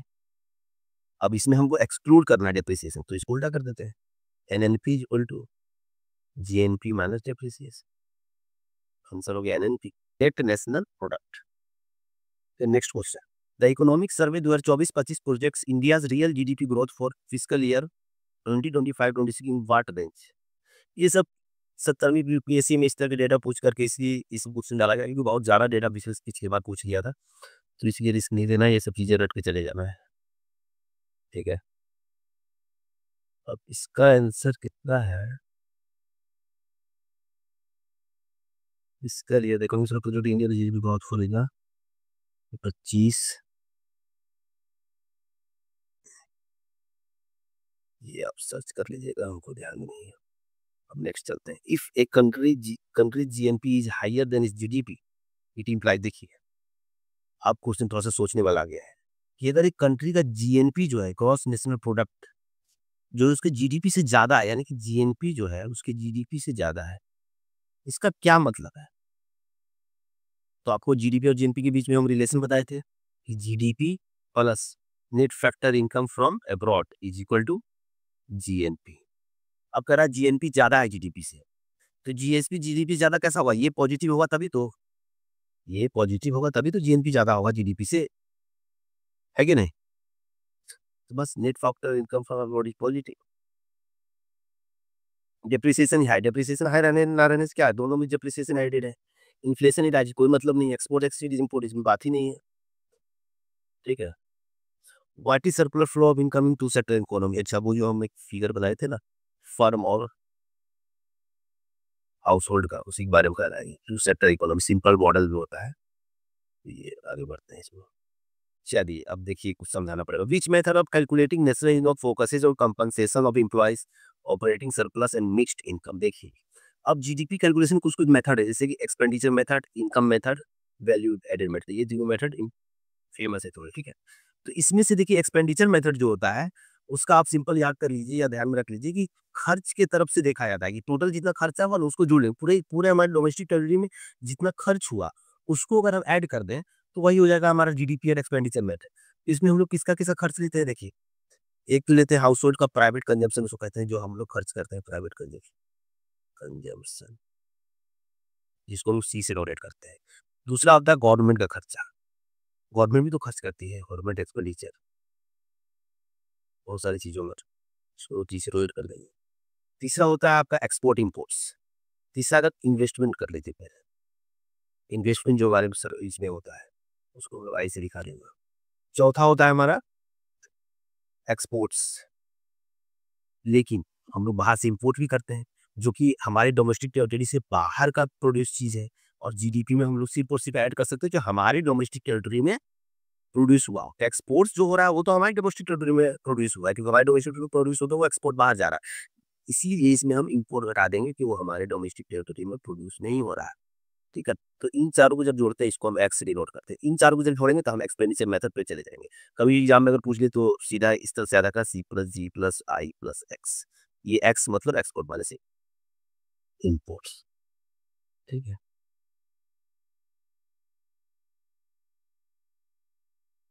ये सब चीज़ें एनसीईआरटी में दी हुई है, आप लोग जरूर पढ़े हो, अभी हमको तेजी से निकलना पड़ रहा है, सॉरी इसका आंसर तो ये बस एक्सपेंडिचर बता रहे थे, ठीक है। दूसरा इनकम मेथड, तो इनकम मेथड सिंपल है, टोटल फैक्टर इनकम जो है उनको जोड़ देना है। टोटल फैक्टर इनकम क्या क्या थे, जो भी थे एम्प्लॉय, देखिए इनसे आंसर बन जाएगा आपका फैक्टर। एम्प्लॉय जो थे, एम्प्लॉय जो थे मतलब लेबर जो था। ऑपरेटिंग सरप्लस का मतलब होता है वो जो हम लोग कैपिटल वर्ड यूज किए थे ना, कैपिटल एंड एंटरप्रेन्योरशिप, ये जो है ऑपरेटिंग सरप्लस के बीच में आते हैं। और मिक्स्ड इनकम क्या है यहाँ पे वर्ड है मिक्स्ड इनकम, ये चारों तो ठीक है, चारों होते हैं रेंट, हाँ ये ऑपरेटिंग सरप्लस में आता है, capital rent income method. Income method हम तो इनकम की तरफ से देखेंगे टोटल इकोनॉमी में इनकम कितना हुआ, तो इनकम कितना हुआ, फैक्ट इनकम किनका हुआ, फैक्टर्स ऑफ प्रोडक्शन का होगा। तो फैक्टर्स ऑफ प्रोडक्शन क्या क्या थे हमारे, पहला क्या था, रेंट, रेंट था, फिर हमारा लेबर था, फिर हमारा कैपिटल था जिसपे इन्वेस्टमेंट मिलता है, फिर हमारा एंटरप्रेन्योरशिप था, ठीक है। तो इसी में लेबर को यहाँ पे एम्प्लॉय बोल दिया गया है, ठीक है, और रेंट और कैपिटल को ऑपरेटिंग सरप्लस को ऑपरेटिंग सरप्लस, ठीक है। एंटरप्रेन्योरशिप जो प्रॉफिट होते हैं वो ऑपरेटिंग सरप्लस। तो और जो मिक्स्ड इनकम है, ये जो मिक्स्ड इनकम है ये हमारे देश के अनऑर्गेनाइज्ड सेक्टर से जो लोग हैं वो वहाँ के जो इनकम होता है, अनऑर्गेनाइज्ड सेक्टर्स में जो इनकम होता है उसको कहा गया मिक्स्ड इनकम, क्योंकि उनका ठीक से हम लोग डेटा अवेलेबल नहीं हो पाता है वगैरह वगैरह, तो उनको मिक्स्ड इनकम की कैटेगरी में डाल दिया अनऑर्गेनाइज्ड सेक्टर के। तो ये चारों जगह जो हो रहा है इनकम हो रहा है फैक्टर्स ऑफ प्रोडक्शन का, तो इसलिए इनकम मेथड में चला जाएगा, ठीक है। Next, what are intermediate goods in national income account, आप लोग को बताए थे, एक बार कोशिश की समझने का, एक बार फिर से समझा देंगे आपको। Goods used for final consumption, नहीं देखो फाइनल गुड्स से ये तो नहीं होगा, कंज्यूमेबल गुड्स से ये तो, goods in use in production of other goods, goods exported abroad, ये तो एक्सपोर्ट्स हो गया। Goods that depreciate over time, ये कौन सा गुड है आप लोगों को बताइए पहले, ये हम समझाए। Goods that depreciate over time है कैपिटल गुड्स, है ना। जो हम एग्जाम्पल दिए थे कि सिलाई मशीन है 10 लाख का खरीदाया है, 10 सालों में खत्म हो जाएगा, तो उसका हर साल 1 लाख का वैल्यू कब दे जा रहा है। अब goods use in production of other goods, ये आप चाय वाला एग्जाम्पल देखिए, चीनी और चाय पत्ती, चाय वाला का चाय बनाने में खत्म हो गया था, इसीलिए इंटरमीडिएट गुड्स, जो कि इंटरमीडिएट गुड्स क्या था, जीडीपी में कैलकुलेट नहीं होता है, बस फाइनल गुड्स कंज्यूम होता है। फाइनल गुड्स कौन कौन से हैं, ए और डी, है ना। चलिए next, the difference between GDP at market price and GDP at factor cost, आपको बताया है। फैक्टर कॉस्ट किसको कहते हैं, जो टोटल फैक्टर ऑफ इनकम, जो भी फैक्ट्री को प्रोड्यूसर को बस फैक्टर्स ऑफ प्रोडक्शन को देने में जो खर्चा हो गया उस पे जब जीडीपी निकालेंगे तो वो हो गया जीडीपी एट फैक्टर कॉस्ट, ठीक है। और फैक्टर कॉस्ट में हम क्या, जीडीपी, आपको एक बार फिर से रिवाइज करवा दूं, जीडीपी एट फैक्टर कॉस्ट, इसमें अगर हम नेट प्रोडक्शन टैक्स जोड़ेगा, जो भी प्रोड्यूसर को प्रोडक्शन करने के लिए सरकार को देना पड़ेगा। तो हम लोग पहुंचेंगे GB at basic prices. Basic prices का मतलब इतना तो प्रोड्यूसर को देना ही पड़ेगा, इतना तो प्रोड्यूसर का खर्च हो ही रहा है। अब इसमें अगर हम मार्केट में जाने के सामान को मार्केट में जाना है, तो मार्केट में जाने से पहले उसमें इनडायरेक्ट टैक्सेस लगेंगे। तो नेट इनडायरेक्ट टैक्सेस अगर लग गए उस पर, तब हम लोग पहुंचेंगे जीडीपी एट मार्केट प्राइस। ठीक है, नेट इनडायरेक्ट तो प्रोडक्ट टैक्स भी कहते हैं, ध्यान रखना पहले हुआ। ठीक है, तो देखते हैं ऑप्शन में क्या है। Different between GDP at market price and GDP at factor cost. Depreciation नहीं होगा। Net factor income from net indirect tax, देखिए ये दोनों टैक्स को एक साथ लिख दिया है वो।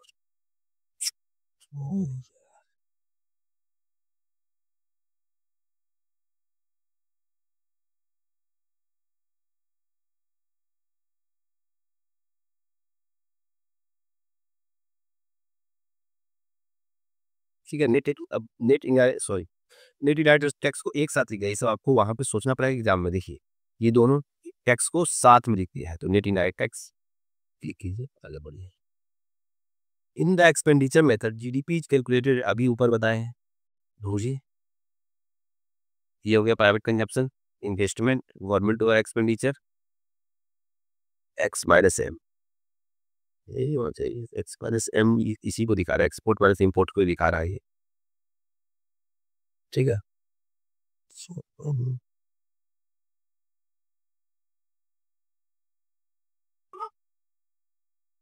यस ठीक है, इसी को टिक हो गया। देखिए as per the Union Budget 2025-26, what is the revised estimate of fiscal deficit for इतना?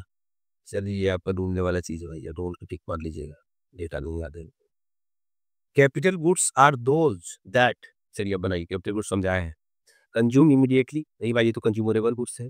Help in producing other goods, are used for resale, ये तो सेकंड हैंड बात हो गई।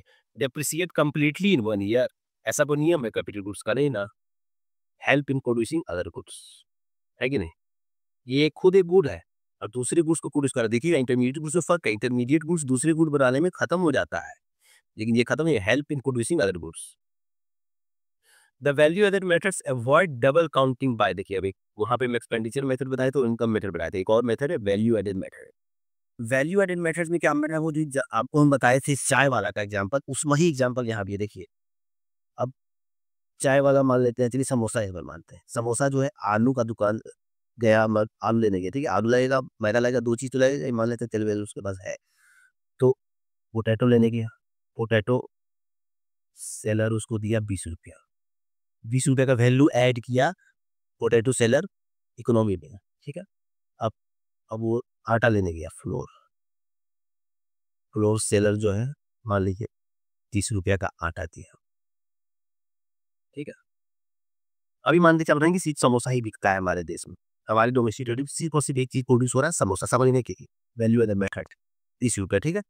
अब देखिए, अब जो समोसा वाला है, समोसा सेलर जो है, इससे समोसा बनाया, ठीक है, और बेचा 100 रुपया। तो आपको पता है समोसा कितना, समोसा सेलर तो खरीदा होगा पहले 50 रुपया, तो वो अपना वैल्यू कितना ऐड किया, 50, क्योंकि 50 तो ये दोनों ऐड किया ना, इन लोगों को दिया वो 50, तो 50 ही ऐड किया। तो यहाँ पे हम ग्रॉस आउटपुट नहीं देखेंगे, ग्रॉस आउटपुट तो देखने से लग रहा है कि 20, 30 और 100, 150 हो गया मार्केट में खर्चा, लेकिन असल में वैल्यू कितना ऐड हुआ है, 50 ये और 50 ये, तो असल में वैल्यू ऐड हुआ है 100। अब ये हम सिर्फ समोसा मान के चले थे कि समोसा ही प्रोड्यूस होता है। अब इस तरह से जितना भी प्रोडक्शन हमारे डोमेस्टिक टेरिटरी में हो रहा है, सबको इस तरह से देखेंगे, इस नज़र से देखेंगे, तो जितना ऐड करके आएगा उसको कहेंगे हम जीडीपी, निकाले हम वैल्यू एडेड मेथड से, वैल्यू एडेड मेथड से निकाले हैं, ठीक है। इसको कहते हैं कि वैल्यू एडिशन को देखना है, ताकि जो है दो बार एक ही चीज का पैसा ना जुड़ जाए। अगर हम ये 20 भी जोड़ते, ये 30 भी जोड़ते, ये 100 भी जोड़ते, तो इस 100 में ये 30 और 20 भी जुड़ जाता, क्योंकि समोसा सेलर जो 100 रुपया दाम रखा अपना समोसा का, वो तो इस बेसिस पे रखा ना, क्योंकि उसको 50 पहले कर चुका है वो, ठीक है। तो अगर हम उस तरह से जोड़ते तो 150 हमारा टाइम 150 हो जाता, हमारा दिखा था कि 150 हो गया हमारा तो जीडीपी। लेकिन यहाँ पे डबल काउंटिंग हो जा रहा है, किसका डबल काउंटिंग हो जा रहा है, पोटैटो और फ्लोर का, क्योंकि पोटैटो और फ्लोर तो इस समोसा के प्राइस में ऐड है ही।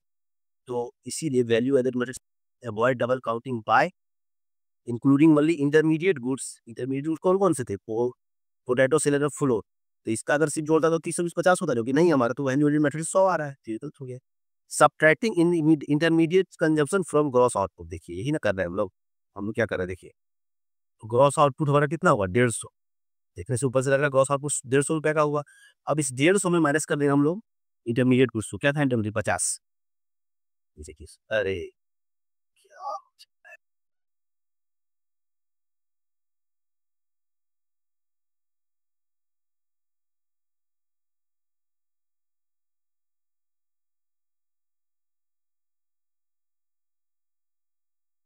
देखिए हाँ, तो ये 150 हो गया ग्रॉस आउटपुट और 50 हो गया इंटरमीडिएट गुड्स। इसको माइनस करें 100 आ गया हमारा जो वैल्यू एडेड मेथड से डीडीपी है वो 100, इसलिए माइनस होगा। Next, in a fourth sector economy the circular flow includes. वो सेक्टर आपको बताए थे शुरू में कौन कौन सा था, household, firms, governments and foreign sectors.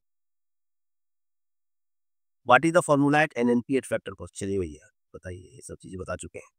NNP at factor cost देखते हैं भाई। Net national product at factor cost देख लेते हैं। Net national product at factor cost, ठीक है। अब देखते हैं क्या जीएनपी दिया हुआ है मार्केट प्राइस पे। देखिए ये जो एनपी लिखा हुआ है, तो जीएनपी दिया मार्केट प्राइस पे डिप्रिसिएट हुआ तो क्या बनेगा, net national product at market price. इसको ये दोनों में से क्या बनेगा, एनएनपी एट मार्केट प्राइस। अब इसमें से नेट इनडायरेक्ट टैक्स हम माइनस कर देंगे मार्केट प्राइस में से, सारे इनडायरेक्ट टैक्सेस अगर माइनस करते हुए तो आगे ना फैक्टर कॉस्ट पे। यहीं पे आंसर मिल गया है, क्यों पहले नहीं नेशनल प्रोडक्ट था ना, हाँ तो ये आंसर होगा। ये देखना क्या है, GDP at factor cost plus net factor income from abroad minus depreciation. Depreciation तो है ही, ठीक है चलिए next question. Flow variables is in national income साथ। अच्छा देखिए वो वर्ड आ गया फ्लो वेरिएबल। तो फ्लो वेरिएबल वैसे गुड्स को कहता है जो मतलब धीरे धीरे खत्म होता है, अचानक से नहीं। और सॉरी धीरे धीरे मेजर करते हैं उसमें। जैसे कि ये देखिए मेजरिंग एट स्पेस, इसको कहते हैं स्टॉक वेरिएबल, ठीक है याद कर लीजिए स्टॉक वेरिएबल। कि किसी भी पॉइंट ऑफ टाइम पे, साल की किसी भी पॉइंट टाइम पे हम देखेंगे कि हमारे पास कितना इन्वेंट्री, कितना रखा हुआ है चीजें, कितना हमारे पास है, तो उसको कहेंगे स्टॉक वेरिएबल। और जो over a period of time पे मेजर कहते हैं साल भर में कितना हुआ वगैरह, तो उसको कहते हैं फ्लो वेरिएबल। बस ये वर्ड ध्यान रखिए, यूपीएससी लाइकली ये पूछेगा। डेप्रिसिएशन इन नेशनल, चलिए डेप्रिसिएशन के बारे में बताइए। क्वेश्चन डेप्रिसिएशन पे हम तो बात की है डेप्रिसिएशन में। Depreciation in national income accounting also known as consumption of fix capital, है ना। कंजप्शन हो रहा है, जो हम लोग कहते हैं कि घट रहा है, वो क्या हो रहा है, कंज्यूम हो रहा है। जैसे वो सिलाई मशीन का फिर से एग्जाम्पल याद कीजिए कि 10 लाख का सिलाई मशीन खरीदा बहुत सारा, ठीक है, और ये 10 साल चलेगा। यानी कि हर साल 1 लाख रुपया का कंजम्पशन हो रहा है इस 10 लाख में से। इस 10 लाख में से हर साल 1 लाख घटते जा रहा है, कंजम्पशन हो रहा है। उस फिक्स कैपिटल का जो हम बनाए थे, फिक्स कैपिटल था हमारा सिलाई मशीन बहुत सारा, और उस पे 1 1 लाख हर महीना घटते जा रहा है, ठीक है। What is the primary limitation of GDP as a measure of welfare. अच्छा देखिएगा, अच्छा क्वेश्चन हो सकता है, पूछ सकता है यूपीएससी कि जीडीपी का लिमिटेशन क्या है, जीडीपी में खराब मतलब गड़बड़ी क्या है इस चीज का। पढ़ते हैं option. It includes environmental cost. ऐसा कहीं देखे, ऐसा कुछ बताया कि इन्वायरमेंट का कितना लॉस हो रहा है, क्या हो रहा है, ये सब जोड़ता है। और जोड़ता तो अच्छा ही होता है, तो खराब नहीं होता। It ignores non market transaction and income distribution. It always over estimate growth. It excludes depreciation. देखिए एक्सक्लूड डिप्रिसिएशन कैसे, ये तो तरीका है ही, नेट डेमोस्टिक प्रोडक्ट निकाल लेंगे। ओवर एस्टिमेट हमेशा हमेशा ओवर एस्टिमेट कर देता है, ऐसा तो नहीं कितने बार सही भी हुए। It ignores not non market transaction. Non market transaction मतलब क्या हुआ, जैसे कि घर के में मम्मी काम करती है वगैरह वगैरह, जिसमें पैसा नहीं जुड़ा हुआ, काम तो वही कर रही है। देश की प्रगति में तो वो भी साथ साथ हो रहे हैं। वो खाना बना रही है तभी पापा काम पे जा रहे हैं, वो नहीं बना रही तो पापा काम पे नहीं जा पाते। मतलब एग्जाम्पल दे रहा है रेसिस्ट मसूद। ये non market transactions and income distribution, ठीक है। और इसमें ये वाला आप ये बोल सकते हैं कि हाँ, इतना जो इन्वायरमेंट का लॉस होता है, इतना जो पॉल्यूशन होता है वगैरह वगैरह होता है, वो सब को हम कैलकुलेट नहीं करते हैं।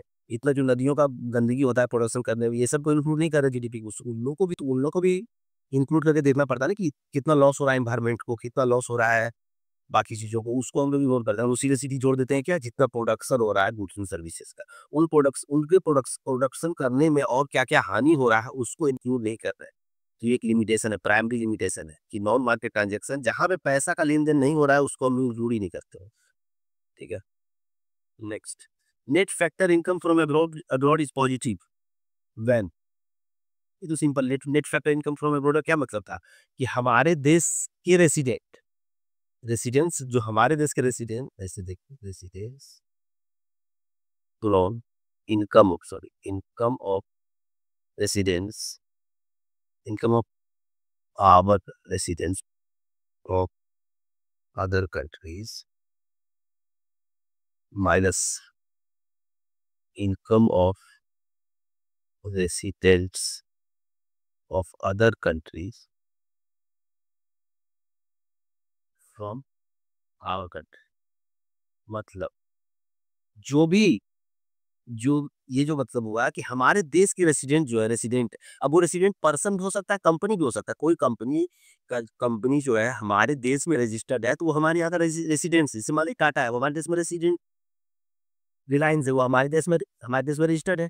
अब उसका कंपनी कोई जो है बाहर का उसका कंपनी कोई कंपनी खुला है, छोटा सा कंपनी खुला है बाहर जाके कोई दूसरा देश में, तो वहां का जो प्रॉफिट कमाएगा वो भले देश इंडिया में लाए चाहे नहीं लाए, ठीक है, वो इंडिया में आए वो पैसा चाहे नहीं आए, लेकिन क्योंकि वो कंपनी का मालिक हमारे देश का रेसिडेंट है, वो कंपनी हमारे देश में रजिस्टर्ड है, तो वो जो उसको जो प्रॉफिट मिलेगा, वो याद है एंटरप्रेन्योरशिप वाला सेक्शन था फर्म का, तो वो जो एंटरप्रेन्योरशिप में जो प्रॉफिट मिलेगा उसको, वो हमारे नेशनल इनकम में ऐड होगा।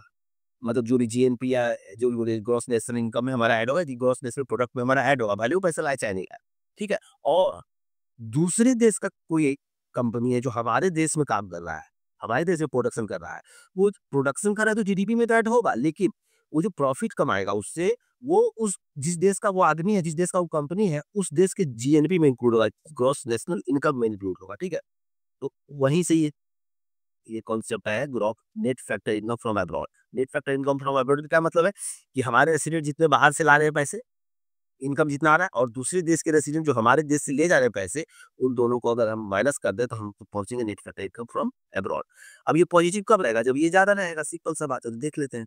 इनकम आउटफ्लोज एक्सीड इनफ्लोज, ये तो गलत हो गया, आउटफ्लो ज्यादा है इनफ्लो से, ये तो गलत हो गया, तो नेगेटिव हो जाएगा। इनकम इनफ्लोज एक्सीड आउटफ्लो, ये होगा, बाहर से जितना आ रहा है आउटफ्लो से ज्यादा है। India real GB growth full fix, ये देख लीजिए कुछ। Mixed income in the income method refers to, अब ये ऊपर बताए थे, इनकम ऑफ सेल्फ एम्प्लॉयड, ठीक है। अनऑर्गेनाइज सेक्टर भी इसमें ऐड कर सकते हैं, अनऑर्गेनाइज, जो मतलब वो फर्म और हाउस होल्ड वाले इक्वेशन में नहीं सेट हो पा रहे थे, तो उनको कर दिया गया mixed income. Final goods are those that, चलिए बताइए, रिसोल्ड नहीं, अंडर वो फर्दर प्रोसेसिंग नहीं, ये तो हो गया intermediate goods. Reach the end user, yes, and user के पास चला जाता है।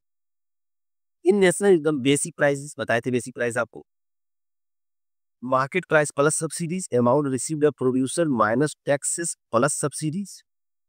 देखिए यही होना चाहिए, आपको हम बताए थे कि जब प्रोड्यूसर सिर्फ फैक्टर इनकम को पैसा देता है, उसको जोड़ते हैं हम लोग, तो जीडीपी एट फैक्टर इनकम होता है। इसमें अगर हम प्रोडक्शन टैक्स जोड़ दें और सब्सिडी माइनस कर दें, तो हम लोग बेसिक प्राइस पे पहुंचते हैं, ठीक है। अब इतना तो प्रोड्यूसर को खर्चा लग ही गया, तो देखते हैं दूसरा देखिए दूसरे तरीके से लिखा हुआ है, amount received by producer minus taxes plus subsidies, ठीक है। Factor cost plus depreciation, nominal price adjusted for, देखिए अब इतना पैसा, अब प्रोड्यूसर जो है बाजार में इसको बेचना चाहेगा, बाजार में इसलिए प्रोडक्ट टैक्स लगेगा, ये टैक्सेस लिखा हुआ है यहाँ पे, ये प्रोडक्ट टैक्स लगेगा और माइनस प्लस सब्सिडीज, ठीक है। B number, compensation of employees includes, employ को क्या मिलता है, वेजेस मिलता है, सैलरी मिलता है, सोशल सिक्योरिटी, वो उसको थोड़ा सा बढ़ा के दिखा रहे, जो लेबर वाला आप पढ़े हो उसमें जो बताए थे, लेबर को वेजेस मिलता है, तो वेजेस के अलावा सैलरी मिलता है, सोशल सिक्योरिटी भी मिलता है। There are notes that to become developed nation by 2047 India needs sustained growth of, ये परसेंट और होगा sir. In national income accounting external cost like pollution are include, अभी हम लोग बात किए थे जीडीपी के limitations, included in GDP no, limitation as they are excluded from, सही बात है, ये आंसर हो गया, limitation as they are excluded from GDP welfare measure, ठीक है। अब देखिए नया टर्म है, gross capital formation in national income accounting includes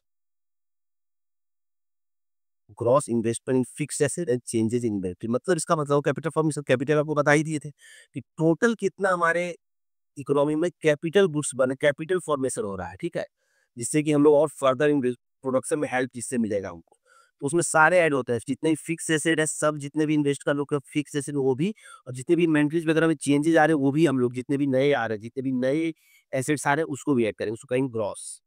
इसमें से अगर हम हटा दें डेप्रिसिएशन को तो नेट कैपिटल फॉर्मेशन हो जाएगा, ये ध्यान रखिएगा। According to economic survey 2024-25, what was the contribution of gross capital formation to India GDP, ये आपको देखना पड़ेगा data. Welfare of the people of a country is best represented by which of the following parameter, ये ठीक है।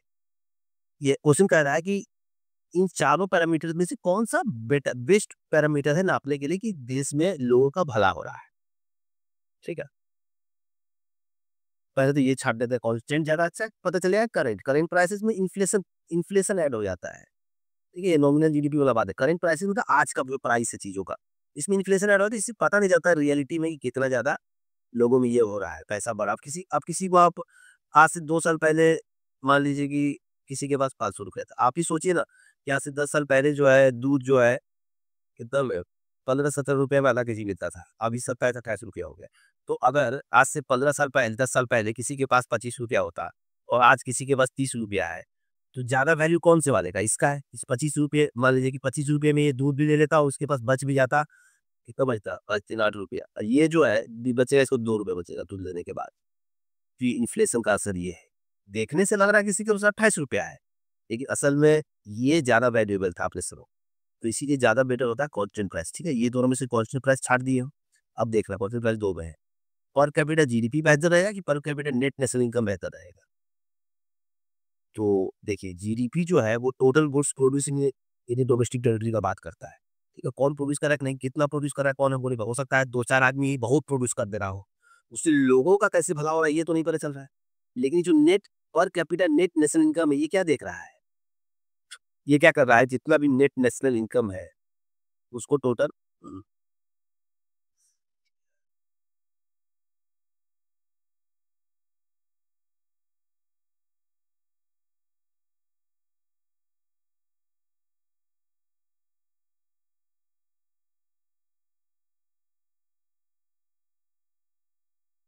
हाँ, तो per capita net national income है, इसमें जो है टोटल पॉपुलेशन को डिवाइड करें, तो इससे बेटर पिक्चर मिल रहा है कि प्रति लोग, हर लोग के पास कितना पैसा है। भले ही एक्चुअल पिक्चर नहीं है, लेकिन इससे बेटर है। इतना तो पता चल रहा है कि नेशनल इनकम हो रहा है, तो पर पीपल कितना हम एक आदमी को ऐसे कह सकते हैं कि ये जितना पॉपुलेशन है उस हिसाब से, कि अब जैसे जीडीपी कितना, अब जैसे इंडिया का जीडीपी फोर्थ लार्जेस्ट है अभी, ठीक है। लेकिन हमारे पास पॉपुलेशन कितना है, हम अभी भी डेवलपिंग में ही है, जबकि कितने देश हमारे से नीचे है, हमारे से नीचे कौन कौन सा है, कौन नीचे गया हमारे से नीचे, जैसे कि मान लीजिए कि हमारे से नीचे इटली है ना, और वेस्टर्न यूरोपियन देश कितने सारे हैं, स्वीडन है, ये सब है। लेकिन ये सब ज्यादा खुशहाल है क्योंकि इनका पॉपुलेशन बहुत कम है, हमारा पॉपुलेशन बहुत ज्यादा है, तो उस हिसाब से हमको पर कैपिटा ही देखना पड़ेगा। तो पर कैपिटा सब में अब जीडीपी बेहतर है कि नेशनल नेशनल प्रोडक्ट बेहतर है, वो समझा दी कि ये जो है प्रति आदमी के बारे में बता रहा है कि कितना उनका इनकम आ रहा है। अब देखिए एक कंसेप्चुअल क्वेश्चन है कि there is a Chinese company doing business in India, profit made by the company will be a part of India का जीडीपी या चाइना का जीएनपी, बताइए। देखिए जीडीपी में क्या ऐड होता है, जीडीपी का डेफिनेशन क्या है, total goods and services produced with in A domestic territory. अब वहां को प्रोड्यूस बाहर से भी आके कर रहा है तो भी जीडीपी में ऐड हो जाएगा, अंदर वाला तो ऐड होगा ही, ठीक है। तो इंडिया के जीडीपी में तो ऐड होगा, चाइनीज कंपनी हो चाहे जहां भी हो, बिजनेस कर रहा है वो इंडिया में, तो इंडिया के जीडीपी में ऐड होगा। लेकिन जीएनपी का डेफिनेशन क्या है कि total income earn by the resident of a country. अब वो रेसिडेंट कहीं भी रहे, लेकिन अगर वो इनकम अर्न कर रहा है तो वो जीएनपी का पार्ट होगा उस देश का। तो कंपनी किसका है, चाइना, यानी चाइना में रजिस्टर्ड है एक तरह से, तो रजिस्टर्ड है, काम करा इंडिया में, लेकिन जो प्रॉफिट होगा इसको वो लेके जाए चाहे नहीं ले जाए, चाइना के जीएनपी में ऐड होगा, लेकिन दोनों में ऐड होगा, ठीक है। The national income of country is equal to which of the following. देखिए इंडिया के बारे में पूछ रहा है, आपको बताए थे इंडिया के बारे में, खास करके मार्केट प्राइस वाला मानेगा, net national product market price, ठीक है। Consider the following statement regarding gross national income, और ये जीएमपी जी एनआई फिर से पूछा, इट इंक्लूड्स प्रोडक्शन टैक्सेस। अब देखिए जीडीपी एट मार्केट प्राइस हम लोग ये देखते हैं, इसमें हम लोग ऐड करते हैं net factor income from abroad, तब जाके हम जीएनपी पे आते हैं, ठीक है। अब जीडीपी में तो प्रोडक्शन टैक्स ऐड है, तो ये ऐड होगा। It includes transfer payment from rest of the world. चलिए एक नया वर्ड आया, ट्रांसफर पेमेंट। ठीक है, ट्रांसफर पेमेंट कहते हैं वैसे पेमेंट को जो एक तरफा होते हैं। जैसे कि फॉर एग्जांपल हमारे देश के बहुत सारे लोग बाहर रहते हैं, एनआरआईज वगैरह बाहर रहते हैं, वो जो है पैसा भेजते हैं जिसको हम लोग रेमिटेंस कहते हैं, रेमिटेंस। ये एक तरह से ट्रांसफर पेमेंट, वो अपने घर वालों को किसी को भेजते हैं, एक तरफा पेमेंट है ये। इसके बदले कुछ कर नहीं रहे हैं, जबकि यहाँ पे क्या था, जीएनपी में क्या था कि हमारे रेसिडेंट्स बाहर कमा रहे हैं, बाहर से रेसिडेंट हमारा उनका इनकम आ रहा है हमारे देश में। इनकम मतलब क्या, किसी को सर्विस दे रहे हैं उसके बदले इनकम आ रहा है, तो यहाँ पे लेन देन हो रहा है। तो वो ट्रांसफर पेमेंट में नहीं आएगा, जीएनपी ट्रांसफर पेमेंट में नहीं आएगा। ट्रांसफर पेमेंट उसको कहते हैं जिसको हम, जिसके बदले कुछ किए नहीं, जैसे कि सब्सिडीज मिलता है, कुछ नहीं किया सब्सिडी मिला तो उसको ट्रांसफर पेमेंट कहते हैं। एक तरफा पेमेंट जो हो वो ट्रांसफर पेमेंट हुआ, तो ये ऐड नहीं हुआ, ये बैलेंस ऑफ पेमेंट में पढ़ा जाता है, बैलेंस ऑफ पेमेंट का पार्ट है। अगर ये बैलेंस ऑफ पेमेंट पढ़ाए तो ये पढ़ाएंगे आपको, one only. Consider following statement, product taxes and production taxes both are included part of GDP calculation, है ना जी। जीडीपी मार्केट प्राइस में दोनों ऐड होता है ना। Net factor income from abroad is equivalent to net export and imports, ये क्या बात हो गया, ये तो उल्टा बात हो गया। फैक्टर इनकम तो लोग कमा के ला रहे हैं, एक्सपोर्ट सेल इंपोर्ट्स तो गुड्स जो हमारे देश से बाहर जा रहा है वो एक्सपोर्ट, और जो हमारे देश में आ रहा है वो इम्पोर्ट। तो गलत हो गया ये बात, तो आप लोग को भी समझा। चलिए, तो इस तरह से ये खत्म होगा। एक क्वेश्चन बीच में हमको लगता है थोड़ा सा एक बार और उस पर रिविजिट करने का जरूरत है, तो उसको थोड़ा सा और समझाने की जरूरत था, देख लेते हैं एक बार, तब भूल भी गया।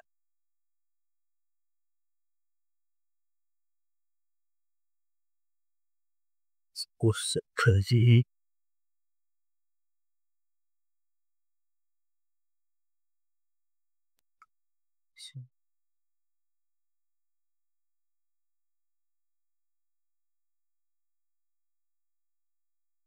यही था क्या?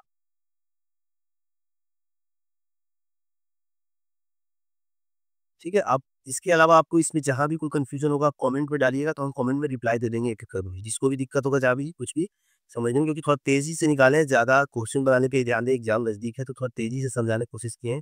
अगर आप लोगों को कुछ दिक्कत हो, समझ में ना आए, तो आप जो है कमेंट में पूछ लीजिएगा, उस पे हम जवाब ज़रूर दे देंगे। अच्छे से समझा के देंगे, ठीक है? चलिए, तो आज का लेक्चर इस चैप्टर को यहीं समाप्त करते हैं। नेक्स्ट हम लोग पढ़ेंगे इकोनॉमिक प्लानिंग इन इंडिया, जो कि पूछता है एग्ज़ाम में।